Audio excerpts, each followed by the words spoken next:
Julián, bienvenido, bienvenida.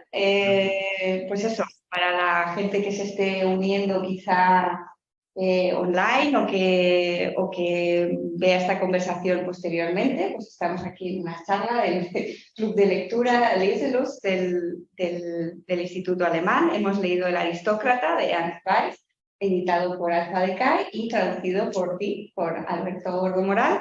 Te voy a presentar brevemente, si me olvido alguna cosa o si tal, tú me dices. Bueno, Alberto es traductor y periodista cultural, es licenciado en periodismo, ha realizado el máster en traducción literaria de la Universidad Complutense, ha traducido pues, autores como Joseph Roth, como Arthur Schnitzler, también autores un poco más contemporáneos como Eugen Ruge, por ejemplo. Su última traducción creo que es una novela lírica de Annemarie Schwarzenbach. Ha recibido, por ejemplo, el Premio Complutense de Traducción Universitaria por el otro, precisamente de Arthur Schnitzler. Bueno, no sé si quieres empezar un poco contándonos, Alberto, luego ya entramos en conversación con el club, cómo... Primero, preguntaros, ¿se te ocurrió a ti traducir ese libro o fue la editorial? ¿Quién fue? Fue Alberto.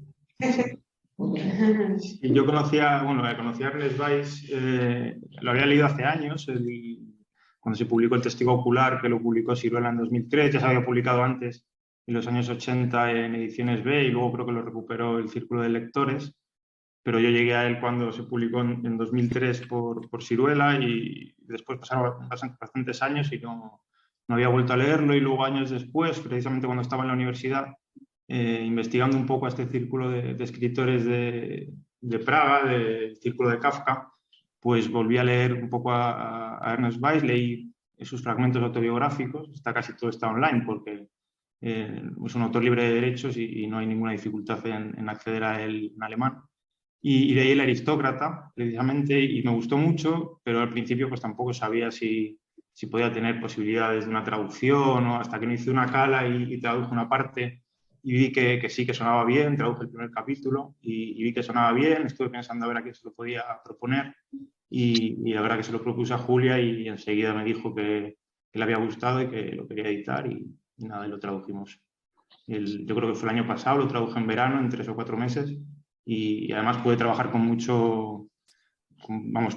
mucha libertad y con un plazo bastante generoso, que eso se agradece. Hoy en día las editoriales no siempre tienes el plazo adecuado para el libro que te encargan, pero precisamente como era una propuesta mía y tampoco había ninguna prisa para publicarlo, pues me acuerdo que hice varias versiones, creo que 3 o 4 versiones, no es que las hiciera enteras desde el principio, pero hice una versión, volví a trabajar sobre esa versión, luego hice una tercera ya sin el original, lo pude volver a revisar, o sea que es un texto que sí que pude trabajar bien, y luego cuando ya llegó la editorial y las sugerencias y las correcciones de Julia y de las editoras, pues ya lo publicamos y yo creo que se nota que es un texto cuidado, que bueno, como todas las traducciones no es perfecta ni definitiva seguramente, pero es un texto que trabajamos a fondo. Julia, yo tengo una curiosidad. ¿Cómo decides tú? Bueno, te lo propone Alberto, pero es verdad que es un texto que no, conociendo un poco vuestra editorial, no encaja 100%. ¿Por qué decides publicarlo? Sí, bueno, yo tenía también curiosidad por descubrir las razones por las que Alberto se animó a lanzar la propuesta precisamente Alfa Decay, porque sí puede parecer que es un poco raro, ¿no? De repente este libro en esta editorial, que supongo que está como muy asociada a la modernez o a lo más actual y rompedor. Sin embargo, en realidad tenemos dentro del catálogo, dentro de todo lo ecléctico y variado que es nuestro catálogo, sí que es verdad que la colección principal, que publicamos tanto novela como ensayo, correspondencia, memorias, etcétera, sí que hay entre todos esos libros pues varios ejemplos de autores no contemporáneos que podrían enmarcarse un poco en la misma línea o en la misma sublínea del catálogo que este libro de Ernst Weiss, ¿no? Como serían, por ejemplo, Franz Wedekind o El adiós a los padres de Peter Weiss, por poner además 2 ejemplos de literatura en lengua alemana, o otros ejemplos más recientemente publicados, como serían, por ejemplo, las charlas radiofónicas de E.M. Forster o la antología de cartas de amor de los poetas románticos que publicamos hace relativamente poco, ¿no? No sé, o sea, obviamente cuando publicamos un título así no es por casualidad o simplemente porque nos guste el libro, sino también porque creemos que puede ser interesante para nuestros lectores, ya sea porque el libro pone sobre la mesa unos temas o tiene unos rasgos o características que resultan interesantes de rescatar justamente en la época actual, o el hecho también de que, bueno, yo también creo que el hecho de que se publique en una editorial como Alpha Decay también puede ayudar a evidenciar o a remarcar la actualidad de los temas que se tratan en la novela, ¿no? Si se lee bajo este prisma.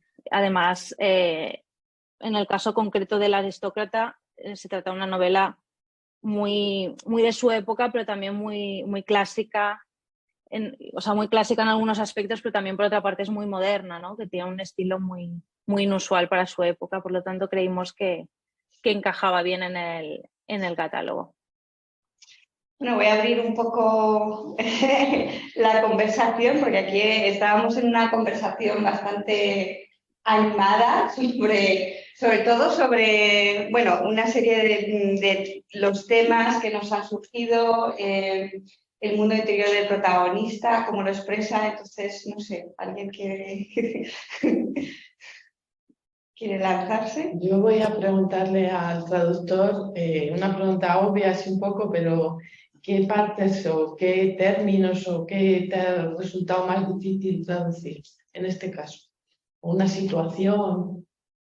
Bueno, yo recuerdo, además, es que iba un poco sugestionado porque esta novela es la crítica en su día, sí que estuve un poco mirando las críticas que habían salido en su día y casi todas coinciden en 2 pasajes concretos, que es el de la doma del caballo, de Cyrus, y el pasaje del incendio con el que acaba la segunda parte, y la novela da un giro total, y es cuando él se marcha a la ciudad y abandona Underkule, y se consideran, son 2 pasajes que se consideran pues 2 obras maestras de la prosa en lengua alemana de esa época, y iba un poco sugestionado y con un poco de respeto cuando empecé a traducirla, porque claro, cuando hay esos antecedentes, y al traducirla es verdad que luego cuando traduces estás tan pegado al texto y tan pegado a la coma, a la sintaxis, a cosas muy nimias que ni te das cuenta, pero sí que recuerdo que esos 2 pasajes en concreto me hicieron sudar bastante. Pero bueno, como pasa también con los grandes escritores, siempre ocurre que lo difícil va un poco asociado a los placeres, ¿no?, de traducir. Cuando tú traduces un pasaje que es muy complicado, pero luego el resultado que ves es bueno, pues casi que luego se te olvida las dificultades y te quedas con lo bueno. Pero sí que fue una novela en general difícil de traducir, más que por pasajes concretos o por términos, que no recuerdo haber tenido muchas dudas, por ejemplo, del sentido, que hay otros autores que igual te pone más difícil entender lo que está diciendo, o no sé, también cada otro autor es un mundo, pero a mí me pasa con Thomas Mann, lo traducíamos en la universidad y es un autor que tiene esas frases tan largas y que casi tienes que coger el lápiz y partir las frases y volver a rehacerlas en español. A mí eso me resulta mucho más complicado que un texto como el de Weiss, que al final yo me obsesioné bastante con el tema del ritmo y la musicalidad, leía mucho en voz alta. Y sí que recuerdo de acabar un párrafo, leerlo en voz alta y con el texto alemán en la cabeza intentar que eso sonara parecido. Y creo que no fue especialmente difícil lograrlo. Además, bueno, yo creo que el español es un idioma bastante versátil para eso. Si tienes la posibilidad de emular bastante esos diferentes registros, esa musicalidad, ese tono. Y bueno, eso sería un poco así las dificultades que tuve, pero bueno, no fueron unas dificultades extraordinarias que, bueno, como pasa siempre con los escritores grandes, los grandes escritores, luego al final como que todo encaja.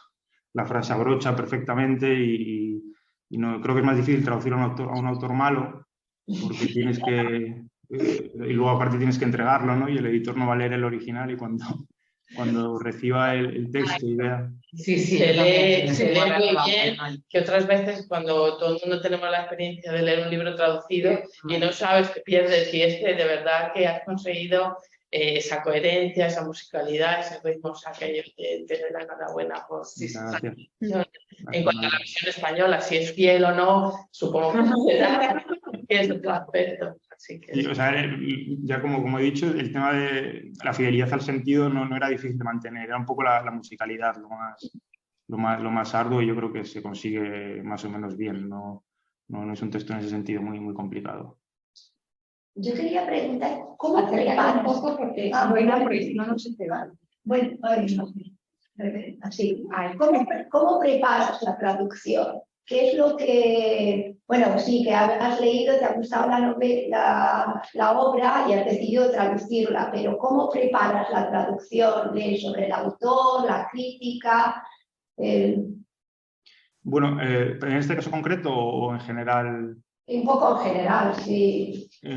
Pues depende un poco. Yo no suelo leerlas. Por ejemplo, hay como dos vertientes, ¿no? Los traductores están los que leen primero la obra, la leen entera de principio a fin y luego se ponen a traducirla. Yo en este caso la había leído, pero si me llega un encargo no lo leo. Solo me pongo a traducir y hago una primera versión muy superficial, que es una primera lectura en realidad, porque lo que estás haciendo ahí es hacer una especie de traducción rápida que no tiene ni pies ni cabeza, ni suena hasta ortopédica, y luego ya hago una segunda lectura, o sea, una segunda versión sobre ese mismo texto, que ya afinando más, y ya luego una última versión intentando no mirar demasiado el original para despegarme de los posibles calcos, y etcétera. Y luego también intento leer libros de la época.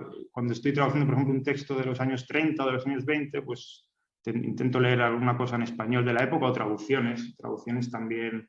Ahora, por ejemplo, este último año he estado traduciendo mucho a Zweig, y me ha servido mucho leer traducciones de Zweig de los años 40 o de los años 50, que son unas traducciones que no son nada fieles al sentido del original, son muy libres, pero están escritas en un castellano insuperable, y en un castellano además de esa época, que hay giros que tú puedes adoptar, o que te pueden servir de inspiración. Y luego también ese tema de la musicalidad, y soy un poco pesado con esto, pero es que me parece importante, porque creo que al final una traducción es un poco lo que ha dicho antes tu compañera, que la traducción al final la valoras un poco en función de cómo se lee, de cómo suena, y eso de escribir bien, está bien escrito, está bien traducido. Al final yo creo que es una cuestión de musicalidad y de tono. Cuando decimos que algo está bien escrito es porque musicalmente nos gusta y nos entra un poco por el oído.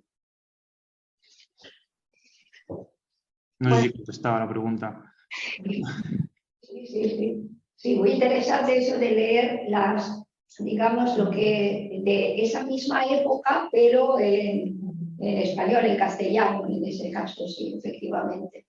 Sí, por ejemplo, Galdós, hay una herramienta muy útil para los traductores, que es el CORDE, que es un corpus que tiene la RAE, en el que, por ejemplo, si tú buscas un término, y para ver si ese término es de la época en la que buscas, no sé, el término estresado, por ejemplo, es un término bastante moderno, lo tuve que buscar hace no mucho y era el que me pegaba perfecto, y era un texto de los años 30, y entonces lo buscas en CORDE y te sale dentro de ese corpus de textos, que está todo Galdós, está Unamuno, te sale si en sus novelas lo han escrito, no lo han escrito, y para este tema para no caer en anacronismos, y para intentar ser un poco fiel a la época del autor que estás traduciendo, es una herramienta muy útil. Y por ejemplo, decía Galdós porque si estás traduciendo un texto de los años 30 hacia atrás, es un autor muy útil, porque escribe en un castellano con un sabor así antiguo que te viene muy bien.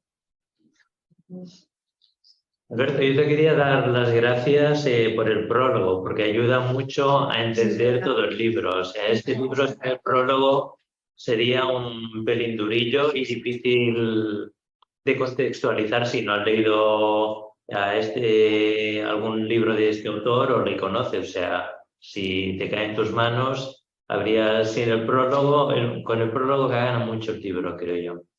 Muchas gracias, eso es mérito de Julia, que me lo encargó.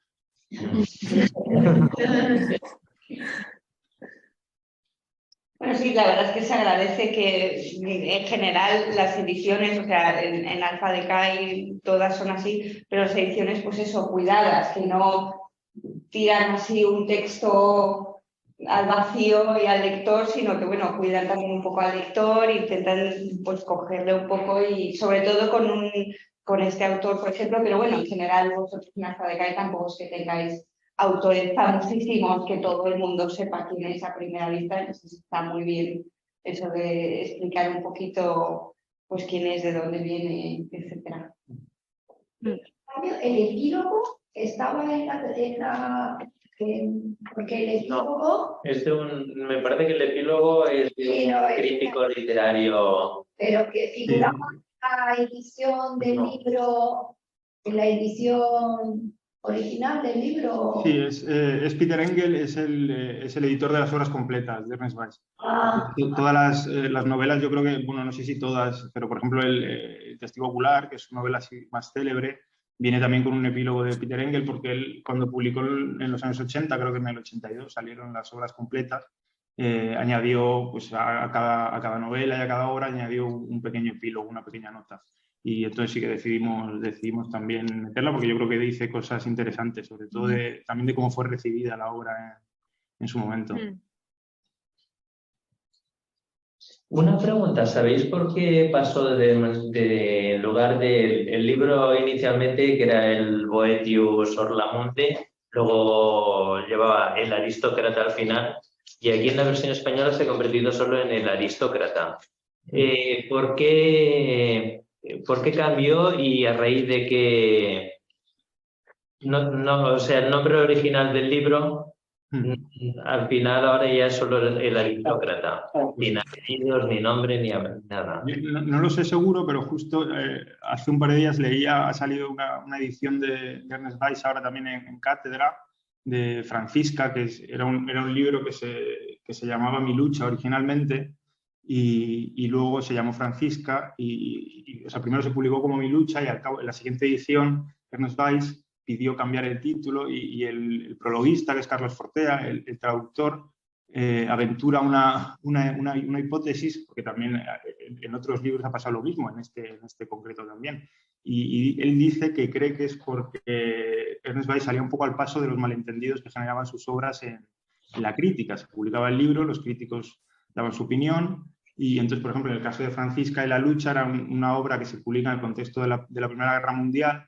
La gente cree que tiene algo que ver con la guerra, nota ese malentendido, percibe ese malentendido los lectores, y en la siguiente edición lo retitula y le llama Francisca. En este caso, pues no sé si igual porque quería subrayar, después de ver las críticas que tuvo la primera edición, igual quería subrayar el tema de la aristocracia, un tema concreto de la obra, que es el de la decadencia de esta aristocracia que está aferrada a estos rituales un poco absurdos, no lo sé, realmente no lo sé, pero bueno, la idea de Fortea, que lanza Fortea en ese prólogo, es sugerente, y puede que sea por eso, porque es verdad que es una práctica que él hizo bastante habitualmente, o sea, lo hizo en más libros.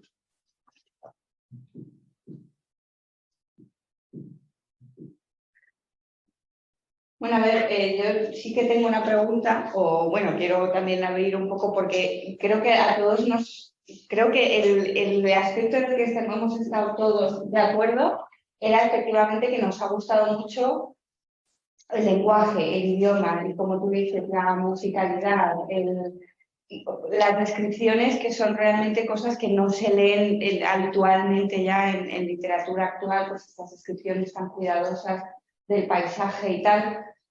Donde más hemos entrado un poquito en polémica es con los personajes. Ahí algunos de nosotros, el personaje principal nos ha caído un poco mal. Bueno, no es que nos haya caído mal, pero sí nos parece, pues eso, que viene de un mundo, pues como muy, ese mundo del internado, como muy masculino, como muy cerrado. Y yo te quería preguntar qué te ha traído a ti, porque entiendo qué te ha traído a ti del personaje principal, y ¿te ha caído bien o mal? Bueno, no sé, yo creo que es un personaje que está muy enraizado en un tipo de novela muy concreto de la literatura alemana, que es la novela de formación, o sea, lo practicaron muchísimos autores, y bueno, puede caer un poco mal, pues igual que Madame Bovary puede caer un poco mal por sus historias mentales, ¿no? Pues este autor un poco atormentado, o sea, este personaje igual un poco atormentado, un poco exagerado en sus reacciones, eso es propio también del expresionismo. Yo creo que igual parte de esa extrañeza que sentimos con las reacciones del personaje que son un poco exageradas, ¿no? Es como que de repente todo es muy dramático o él se debate entre la vida y la muerte, tiene momentos de vitalidad máxima, momentos en los que la muerte parece como apoderarse de él. Son reacciones un poco arquetípicas, pero porque la literatura de esa época era un poco así. Entonces, el expresionismo al final, bueno, eso lo sabes tú, Ana María de sobra también, que hacía un poco eso, ¿no? Y yo creo que también en su crítica de la lectura del mundo, Gonzalo Torné decía que igual al oído poco acostumbrado a la literatura alemana de esa época le podían resultar extrañas ciertas cosas, y yo creo que va un poco por ahí, esa extrañeza que genera un poco las reacciones del personaje, que hoy en día como que todo lo que prima y lo que valoramos más de un personaje es que actúe más o menos coherentemente, ¿no? Y bueno, estos personajes de esa época pues no actuaban con toda la coherencia que puede actuar un personaje de una novela del siglo XXI. Yo creo que además el interés de esos autores no va por ahí, sino más por plasmar una serie de sensaciones, en este caso un mundo también, un mundo en decadencia. Yo creo que Weiss como que quiere un poco abrir el foco y tiene esas dos primeras partes en las que la novela mira mucho al pasado y a todo ese pasado que se va a acabar. Él lo escribe posteriormente a la Primera Guerra Mundial, o sea, ahí escribe como con ventaja, y luego cuando ya él se va a la ciudad como que quiere mirar al futuro y llega toda esta parte de las máquinas, la industrialización, la gran ciudad que devora a los personajes, y creo que su interés va un poco más por ahí que por trazar un perfil de un personaje muy definido, muy claro, que hoy nos resulte pues, bueno, más o menos habitual o normal. Hemos tenido bastante discusión sobre el personaje de la madre. A ver, ¿La madre le toca o no le toca? Quiero decir, la frase cuando él dice mi madre no me ha tocado, realmente dice tocar como tocar, porque al final se ve que hay caratoñas. O sea, él odia a su madre porque dice es que no me ha tocado nunca, pero tocar, la palabra en alemán, o sea, la traducción, ¿es tocar o se refiere a otra cosa? Ahí me pillas un poco, no me acuerdo de lo que decía, pero supongo que si traduje tocar será porque dice tocar, yo creo que desde un punto de vista de caricias, ¿no?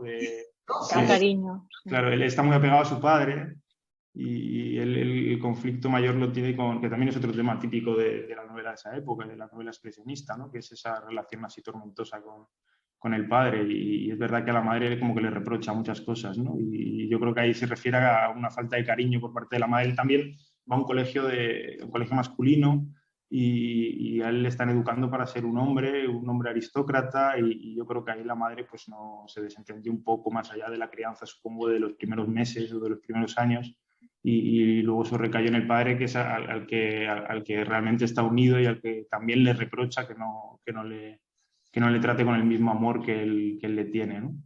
Él tiene un trauma de todas formas con el tema del padre, porque él pierde al padre con 4 años, y en todas sus novelas está ese conflicto con el padre. Incluso, vamos, es que lo trata desde diferentes puntos de vista, pero siempre está esa figura del padre, que es un poco también en Kafka. Era un tema muy de época. Y yo creo que en este caso la madre pues no le es indiferente quizás, y a la vez pues le reprocha, porque él es un poco, yo creo que también va a poder ir por ahí lo de que no nos caiga muy bien Boetius. Es un poco así como un poco pusilánime, y aparte como que echa un poco balones fuera, ¿no? Y todos sus males se los achaca a una educación deficiente, a un padre que no le hace el caso que él reclama, a una madre que nunca le ha tocado, que nunca le ha... Supongo que la madre, como buena dama aristocrática, nunca le dio un beso, por ejemplo, ni le trató, porque eso igual con sus hijas lo haría, pero con sus hijos no, porque ellos tienen que ser hombres hechos y derechos, y yo creo que puede ir un poco por ahí. La única mujer que sale en toda... Perdón. No, digo que es la única mujer que sale en toda la novela, ¿no? La madre, no sale ningún otro personaje femenino. No. Bueno, la portera.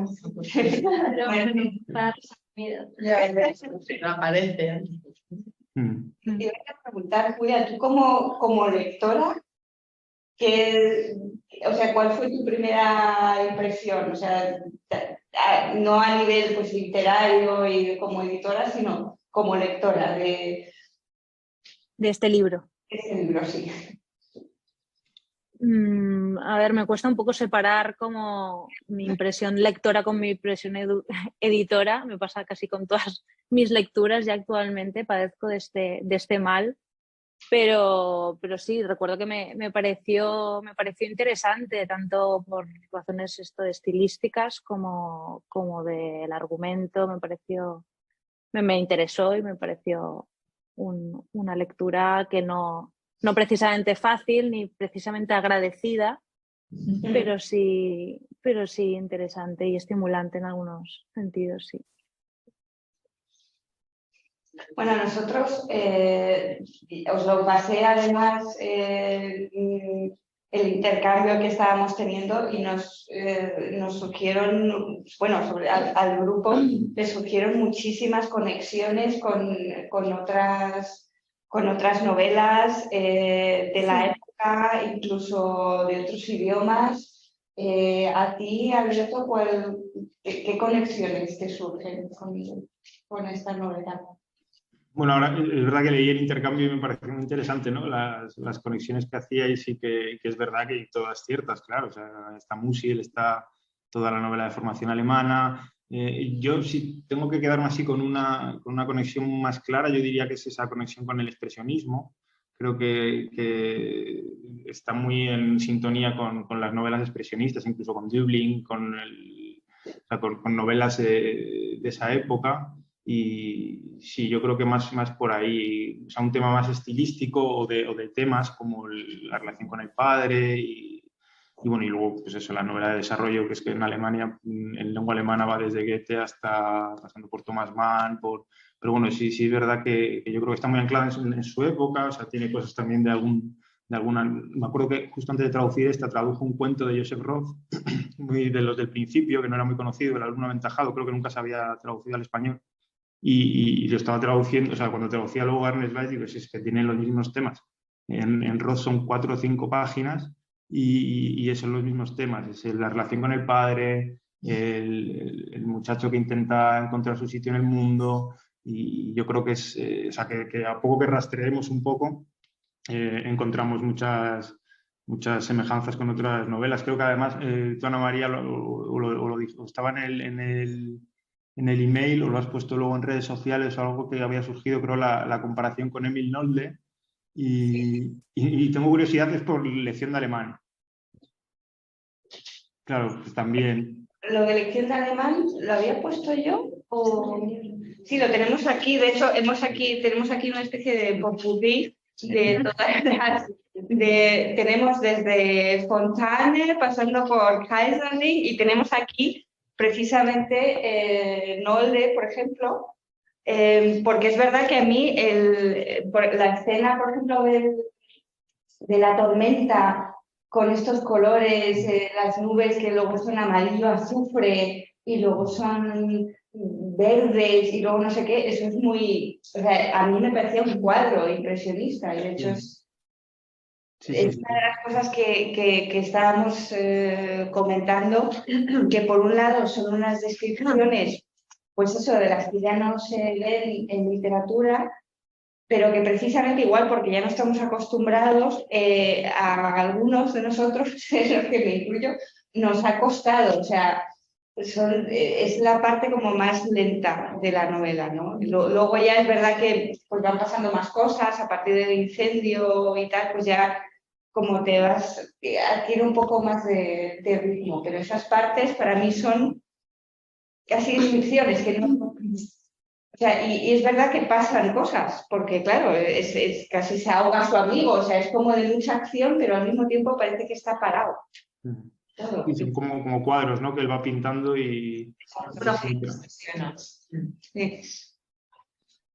Estoy hablando yo mucho, a ver...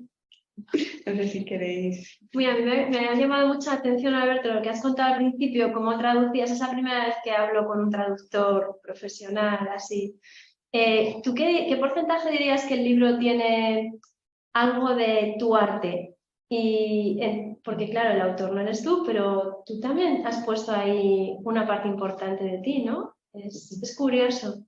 Sí, bueno, eso es un poco una pregunta un poco complicada. O sea, yo creo que más que cosas de... O sea, yo sí que considero la traducción es un poco más que arte, yo creo que es más una artesanía, es un poco tópico esto que estoy diciendo, pero sí que o sea, la mayor parte del trabajo de traductores estás muy pegado al texto, entonces no te estás planteando no estás haciendo una obra de creación, evidentemente estás a partir de una obra que ya está creada, tú estás intentando reproducir eso con la mayor fidelidad posible y bueno, yo creo que sí que hay que tener cierta sensibilidad poética, digamos, o sea, cierta sensibilidad para saber cuándo una frase está bien hecha y cuándo no. Y lo mío, bueno, lo que haya de mí, pues tampoco un porcentaje es muy complicado, pero lo que haya de mí, o sea, es verdad que tú coges dos traducciones de dos traductores diferentes y pueden ser radicalmente distintas y las dos estar bien. O sea, yo creo que en la traducción una cosa clave es que no hay tantos errores como la gente se piensa. Muchas veces la gente coge una traducción, sabe un poco de inglés, un poco de alemán, compara y dice, oye, esto lo ha traducido mal. Esto está mal traducido. Bueno, no, seguramente no esté mal traducido. Igual el traductor ha decidido primar, siempre te vas a dejar algo, entonces igual yo he decidido primar la musicalidad del texto, sacrificando en algún punto el sentido y eso para otro es un sacrilegio, pero para mí es igual más sacrilegio sacrificar la musicalidad o la sintaxis, por ejemplo. Muchas veces pasa con Thomas Mann, yo me acuerdo en los talleres en la universidad que la profesora, que era Isabel García Danez, que es Premio Nacional de Traducción y traductora de Thomas Mann, y yo creo que la que mejor ha traducido a Thomas Mann, nos tenía prohibido poner puntos a Thomas Mann. Decía, a Thomas Mann no se le ponen puntos. Porque, claro, tú tienes una frase de una página entera y hay otros traductores que cogen y cortan por lo sano, ponen puntos y hacen que el texto igual suene más natural en español, y tú como lector español lo lees y eso suena muy bien, pero claro, eso no es Thomas Mann. Entonces ella era partidaria de quizás forzar un poco el español, que el lector se dé cuenta de que igual no está leyendo un español normativo o muy habitual, aunque yo creo que el español acepta prácticamente todo, ¿eh? O sea, que una hipotaxis como la de Thomas Mann la acepta perfectamente y acepta la frase corta. Por ejemplo, los ingleses, alguna vez que comparo yo, cuando me encargan un libro, suelo mirar si hay una traducción inglesa o italiana, son los dos idiomas que puedo leer, aparte del alemán, y claro, tú coges una traducción inglesa y ves que, por ejemplo, ellos sacrifican casi siempre la sintaxis, o sea, la sintaxis alemana casi nunca la traducen. Cogen y cortan las frases porque para el lector, la psicología del lector inglés, pues seguramente no toleraría una frase de una página. Y yo creo que la del español sí, o sea, que eso, ahí partimos con ventaja, que el lector español yo creo que acepta casi cualquier cosa porque es un idioma realmente maleable, creo, y que se presta a experimentar con él y a adaptarlo, a no tener que adaptar mucho a nuestro idioma a lo que traducimos.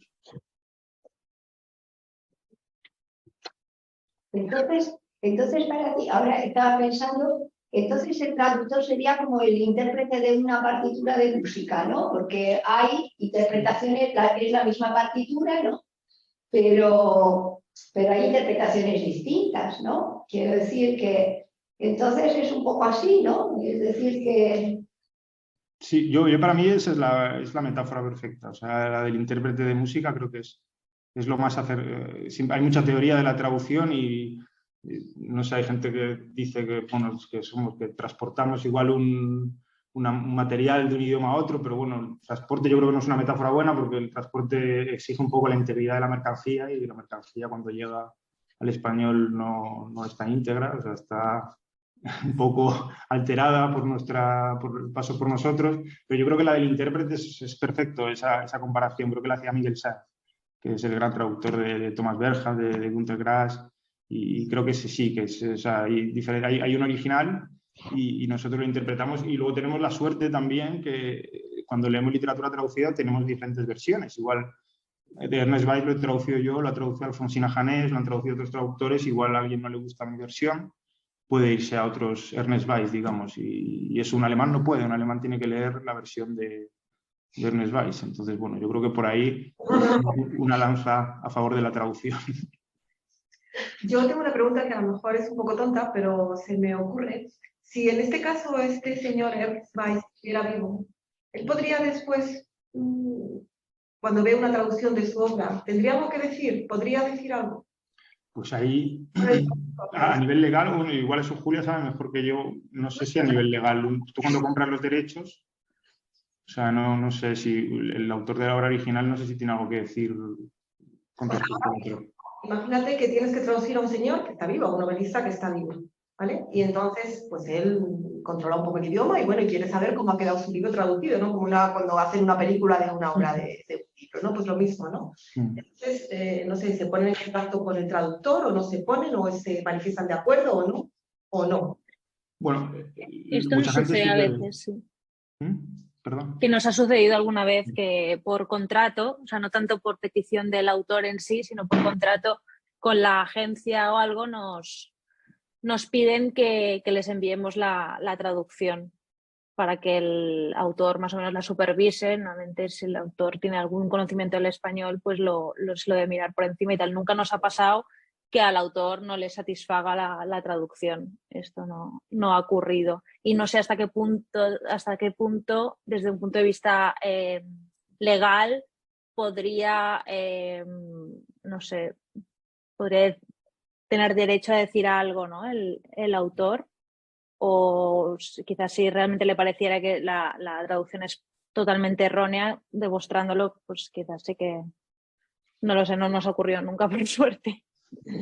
Sí, yo sé casos, o sea, hay casos, y yo creo que lo peor que te puede pasar es que traducir a un autor contemporáneo que crea que sabe, porque luego saber español es una cosa y saber tanto español como para valorar una traducción me parece que hay que saber mucho español y además saber de traducción, que es, claro, es una cosa concreta. Entonces, yo sé el caso de Jonathan Franzen con Ramón Buenaventura, que lo contó Ramón Buenaventura en un artículo muy divertido que fue un verdadero infierno traducirlo porque él debía de saber algo de español o creía que sabía algo de español y entonces él tenía que ir mandando a la editorial los extractos que iba traduciendo y Jonathan Franzen pues todo le decía que no, esto no es exacto. Y claro, él decía, Ramón Buenaventura, que si le hubiera hecho caso en todo lo que decía, hubiera quedado una cosa totalmente ilegible en español, porque claro, él como artista y como novelista, él cree que no le puedes decir, o sea, que no se puede decir en español, no sé, no se me ocurre ningún ejemplo, pero claro, es que tienes que adaptar y ahí yo creo que ya tienes que saber de traducción y no solo del idioma, y tienes que saber que un traductor al final está adaptando tu obra y está haciéndola legible para el lector, que al final es para el que está haciendo la traducción, no para el autor. Yo creo que es útil el contacto con el autor para determinadas cosas. Yo casi siempre he traducido a gente muerta, o sea, creo que... Además me gusta más, pero con los vivos, en 2 casos, a Eugene Rouge, y no le contacté. O sea, si hubiera tenido dudas, hubiera contactado con él, pero no le contacté porque no me surgieron así dudas importantes. Y luego sí que el primer libro que traduje fue una biografía de Svetlana Gaya, que es una traductora muy importante la más importante quizás del ruso al alemán, que es la traductora de Dostoyevsky. Y era una biografía de ella a través de unas entrevistas que le había hecho un editor suizo. Y sí que con él mantuve una correspondencia durante todo el proceso de traducción. Y además era una cosa así como un poco técnica a veces y me vino muy bien porque seguramente si no hubiera hablado con él y no le hubiera preguntado ciertas cosas hubiera incurrido en equivocaciones o en inexactitudes y yo creo que en esos casos sí que ayuda, pero bueno, cuando está muerto al final pues bueno, pues a veces que tienes que tirar para adelante y ya está. O mirar otras traducciones. Yo me apoyo bastante para dudas concretas en traducciones a otros idiomas. O sea, si tengo una duda que no soy capaz de saber qué quiere decir o lo que sea, pues suelo recurrir si la hay a la edición inglesa o a la italiana. La francesa un poquito, pero puede ser hasta contraproducente porque sé poco francés y entonces puedo acabar más liado de lo que empecé. Bueno, os comento que si queréis os lo mandaré, porque tuvimos una cosa muy interesante hace un par de años aquí, el año pasado, aquí en el Puente, que fue una residencia donde estuvo un autor español que se llama Juan Gómez Bárcena con su traductora al alemán.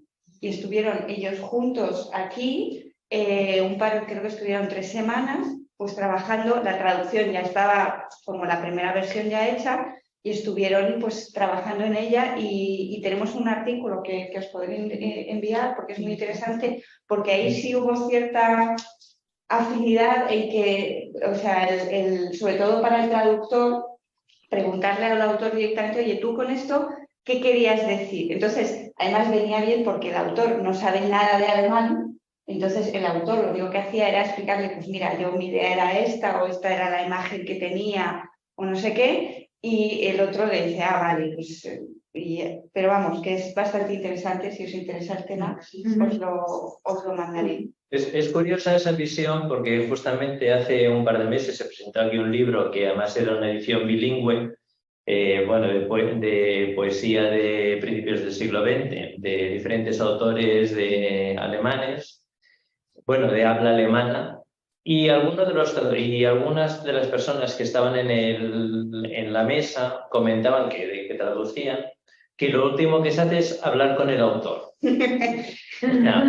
Eso es lo último, hablando de autores vivos, o sea, es decir, el traductor hará lo que quiera, pero menos hablar con el autor. Alguien defendía esta opción. Sí, yo creo que sí, o sea, que es que claro, cambia, es qué tipo de autor, ¿no? Ahora me han encargado una traducción de Marisa Bodroczyk, que es una autora alemana de origen croata, pero que ya es traductora ella misma. Entonces, en cuanto se enteró de que se iba a publicar el libro en español, pues me contactó y me ofreció su ayuda, y en ese caso yo creo que sí que puede, cuando empiece y esté un poco más metido en el trabajo, pues sí creo que me puede ayudar porque sabe lo que implica la traducción. O sea, creo que es peligroso el autor que sabe un poco de español y quiere leer su libro y claro, cuando lo lea le va a parecer un horror porque va a ver que eso no le va a parecer escrito por él. Entonces yo creo en ese caso sí que es mejor no... O hacerle simplemente preguntas sin mandarle extractos. Oye, ¿qué quieres decir aquí? O este término no lo tengo claro. Ese tipo de preguntas sí te pueden ayudar, pero mandarle extractos y que los apruebe me parece peligroso, vamos, no me querría ver en esa tesitura. Bueno, hablando de... Yo hablo, pero vosotros... no, te quería preguntar, ya que estamos hablando pues eso de autores y tal, le quería preguntar a Julia, no sé si nos puede dar alguna pista o si hay algún proyecto de algún otro autor alemán. Pues mira, pues justamente sí, pero por pura casualidad, porque de hecho hasta La Aristócrata hacía mucho tiempo que no publicábamos literatura del alemán, y ahora tenemos contratado recién contratado, pero no se publicará hasta el año que viene, pero ya lo puedo decir porque está contratado, que es un libro en este caso es completamente distinto, de una autora contemporánea, joven, que se llama Ronja Othmann. Ah, somos muy fans de Ronja. ¿Ah, sí? Pues, ¿esos los veranos? Sí, exacto. Ilusión tan grande. Pues mira, me vino en este caso la recomendación por Cecilia Drey Müller, claro. y me puso sobre la pista y nos animamos a publicarla. Bueno, pues es un proyecto que todavía le falta bastante para ver la luz, pero ya. Desde ya recomiendo porque es una autora que no la hemos tenido aquí, de hecho, justo con Cecilia y con Luna Miguel hicimos una lectura porque ella es poeta también, o sea, esta es su primera novela, pero ella antes es poeta y tiene unos poemas maravillosos. ¿Cómo era el nombre? Ahora os lo paso, Ronja Othmann, digamos. Y desde ya recomendada la novela. Y además si está traducida por Alfa de Gai, seguro que va a estar estupenda. A ver. Sí. Y aprovechamos y la volvemos a invitar. Claro. Hombre, es un buen pretexto, ¿no? O sea, si en ese caso fue por la poesía, ahora por la novela, está bien. Y una pregunta de Erzbeiss, aparte de alguna de las traducciones que habéis mencionado, que salen en el libro, hay libros que no están traducidos al español, como es el de George Letham, que es cuando estuvo de médico, y ahí se ve que las descripciones son muy interesantes. ¿Hay previsto traducir alguna obra más de Erzbeiss o al español? Yo que yo sepa, No. no sé si en Alfa de Kai, pero Nosotros no teníamos en el horizonte, ¿no? yo sé que ha salido ahora una en cátedra y sí quedan cosas por traducir, pero no sé. Es un autor libre de derechos, o sea que es comprensible que puedan ir saliendo cosas, pero que yo sepa no. Hay bastante publicado porque, de hecho, más de lo que yo pensaba. O sea, es un poco, si lo hubiera sabido más a fondo, igual lo hubiera mencionado más en el prólogo, pero luego ya investigando sí que hay. Lo que pasa es que en editoriales muy pequeñas hay una novela corta, Fantasy, que es una editorial de nombre impronunciable, que ahora mismo no puedo, pero seguro que si lo googleáis, lo sale porque es como HRJ y acaba en admiración la editorial y el nombre de la editorial. Y eso es una novela corta que está muy bien y está publicada hace unos años ahí, lo que pasa es que pasó prácticamente desapercibida. Y hay alguna otra cosa así corta de él. Creo que bueno, en Siruela hay un par y bueno, hay cosillas, sí. Quedan cosas, pero hay cosas ya. Bueno, ya vamos acercando, pues nos vamos acercando un poquito al final. Yo siempre, como soy súper cotilla, pues hago ya las preguntas en plan personales de, a ver, autores favoritos, aparte de los que hayas traducido. Alberto, empiezo por ti, pero Julia te va a tocar también. A mí Ernest Weiss y esta novela en concreto es mi Qué fácil. Vale, eso no vale. O sea, aparte de novelas que hayas traducido, no sé, también porque aquí entiendo que a todos nos gustan los libros, nos gustan las recomendaciones, entonces, suelta. Y bueno, a mí me gustan, es verdad que Ernest Weiss me gusta mucho, pero porque él encaja en un perfil de autor alemán que me gustan las dentro de la literatura alemana. Uno pasa como, lo sabéis de sobra, que pasa un poco como la española, ¿no? Que es la literatura española que se hace en España, la que se hace en México, la que se hace en Argentina. Pues en Alemania pasa un poco lo mismo, lo que se hace en Alemania, en Suiza, en Austria, en la Praga alemana, cuando había alemanes. Y me gustan un poco estas literaturas un poco periféricas y sobre todo autores clásicos, que es un poco lo que más, siempre lo que más me he centrado.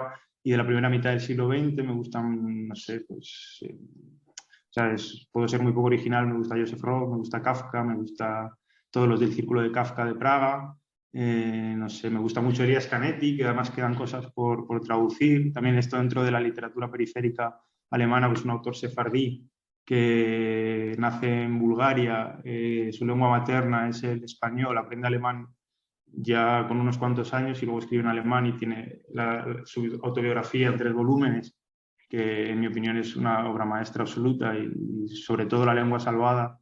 Es un libro que me encanta y que he releído muchas veces en alemán, en español, y yo diría que es uno de mis libros favoritos. Y no sé, me gusta también Herta Müller, que también entra dentro de este perfil de literatura periférica.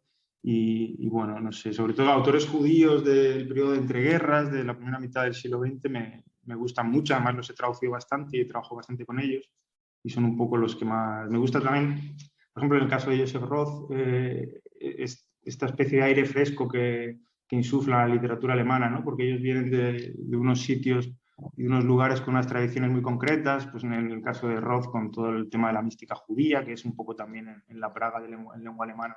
Los escritores de Praga en lengua alemana es esto, también el Golem, todas estas novelas y bueno, es un poco esos mis intereses. Pero vamos, también leo literatura alemana contemporánea, he leído mucha porque he sido lector, bueno, sigo siendo lector de vez en cuando para varias editoriales. Cuando no tengo mucho trabajo de traductor, pues leo. Luego, si puedo evitarlo, porque es un trabajo un poco complicado, porque te lleva mucho tiempo y tampoco está muy bien pagado, pero bueno, sí, eso me ha ayudado a seguir bastante la literatura alemana contemporánea, pero es verdad que los últimos 2 años así he leído menos. Pero sí, también me gustan, por ejemplo, Gus me gusta mucho, tanto esta novela que he traducido en Metropol como la anterior, En tiempos de luz menguante, una novela que me gusta mucho, y bueno, un poco por ahí. Luego los clásicos, que tampoco, como no les voy a descubrir, pues no hace falta citarlos. Bueno, el momento publicitario, todos estos libros se encuentran en la biblioteca. Hablando de Joseph Roth, también esto es una recomendación mía.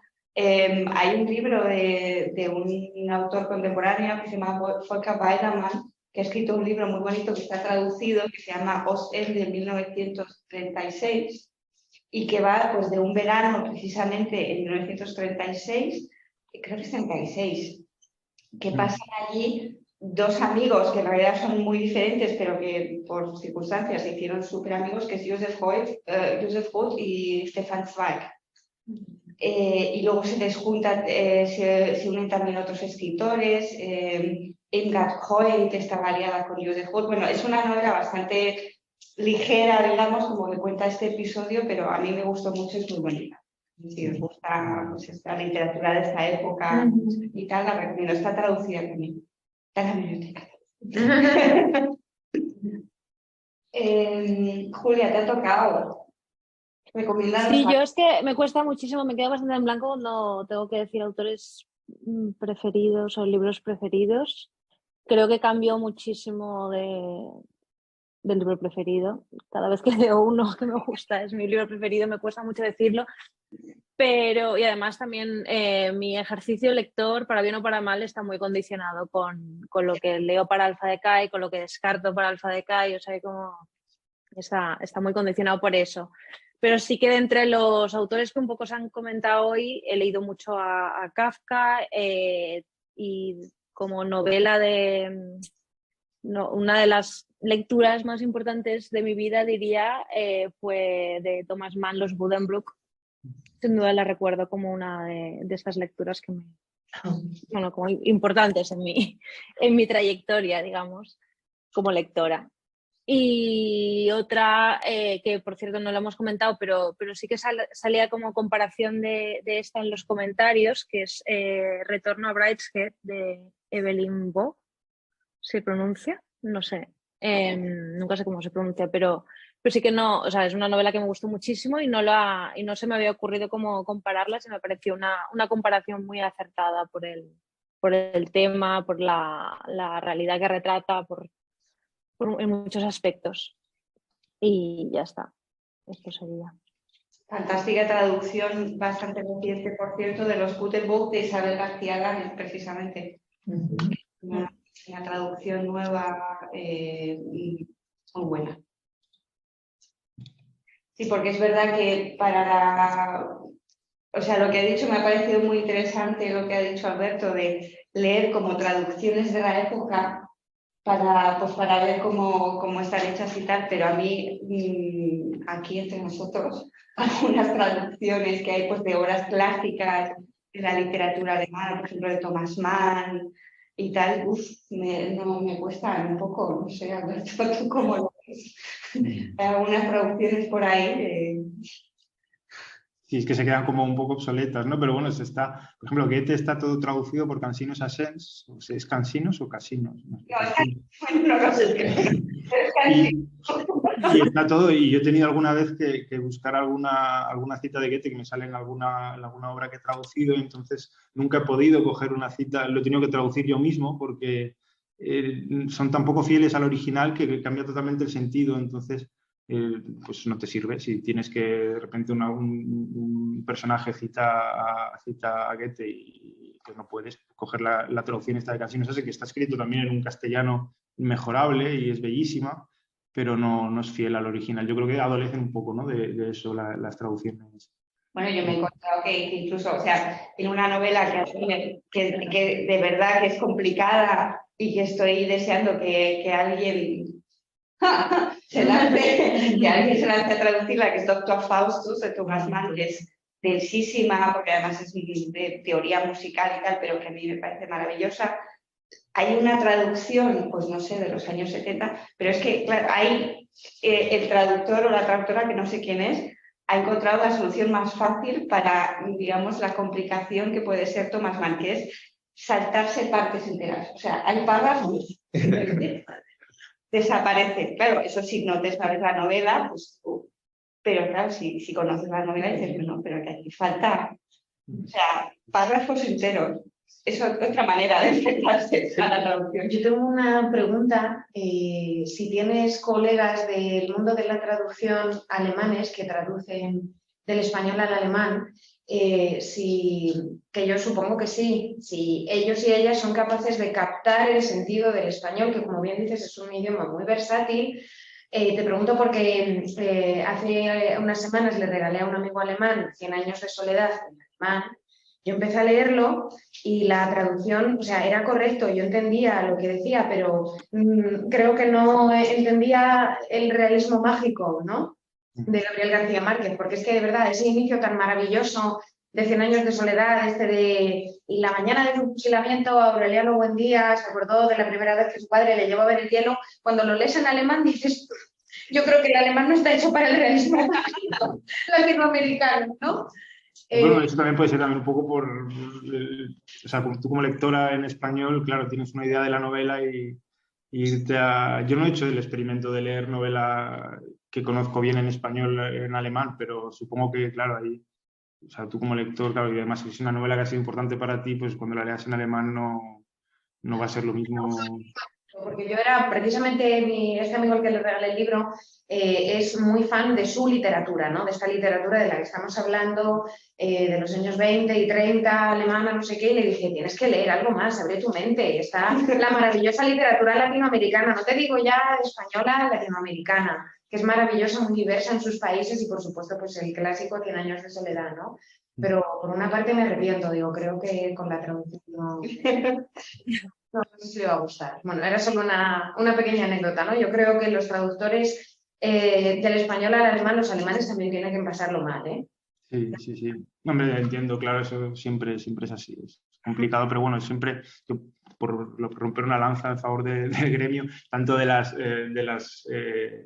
novelas, o sea, por ejemplo, mencionaban a María el Doctor Faustus, de Thomas Mann, de los años 70, hay que tener en cuenta que los años 70 no los recursos que tenía un traductor no son los recursos que tenemos hoy en día. O sea, yo ahora mismo estoy traduciendo y tengo 5 diccionarios abiertos, tengo acceso a un montón de textos, entonces a aquella gente me parece heroico. Yo no podría traducir, no me imagino traduciendo en los años 60 o los años 70 sin internet, por ejemplo, sin Google, que cualquier referencia tú la metes en Google y ahí te sale, y claro, en aquella época era lo que supiera el traductor y tenía que tener la biblioteca en su cabeza. Entonces, bueno, es inevitable que, por ejemplo, una novela tan técnica, con tantos términos de música muy técnicos, pues que el tema del sentido, pues que patine un poco, pero yo defiendo, siempre que puedo, defiendo un poco las traducciones antiguas por el castellano que utilizaban. O sea, creo que eran autores que eran traductores que escribían muy bien, que igual no sabían todo el alemán que había que saber, o por ejemplo las del ruso, siempre se comenta, ¿no?, que traducían las novelas rusas desde el francés o a través del francés. Pero bueno, es que claro, mejor leer a Dostoyevski a través del francés que no leerlo, ¿no? Entonces, bueno, yo creo que si has leído a Dostoyevski a través del francés, pues has leído a Dostoyevski. Evidentemente no has leído una cosa muy exacta, pero has leído a Dostoyevski. Entonces yo creo que sí, que cada traducción en cada momento tiene su valor. Y hoy traducimos de una manera que hace 40 o 50 años no se traducía, pero es que un traductor de hace 40 o 50 años tampoco entendería cómo traducimos hoy, porque pensaría que no somos nada creativos o pues estamos muy pegados al original. Hoy se lleva un poco más, o sea, hay que traducir un poco más pegado al original, también porque la gente sabe más idiomas y se pide un poco eso. Perdón, que me ha entrado aquí la estación de tos. Bueno, ¿hay alguna pregunta más que os esté inquietando? Pues muchísimas gracias por estar con nosotros. Creo que ha sido un club de lectura como muy especial. Gracias por romper esa lanza en favor de la traducción y de los traductores, que siempre es muy importante recordarlos. Gracias también a Julia, porque creo que la labor de las editoriales también es fundamental para que nos llegue esta literatura. Pues, y gracias a FADECAI por el Un placer. Muchas gracias a vosotros. Me despido entre ataques de... Eso, muchísimas gracias y nada, pues nos veremos como muy tarde cuando llegue Goña Horna. Muy bien, muchas gracias. Gracias. Hasta luego. Chao. Adiós. Hasta pronto.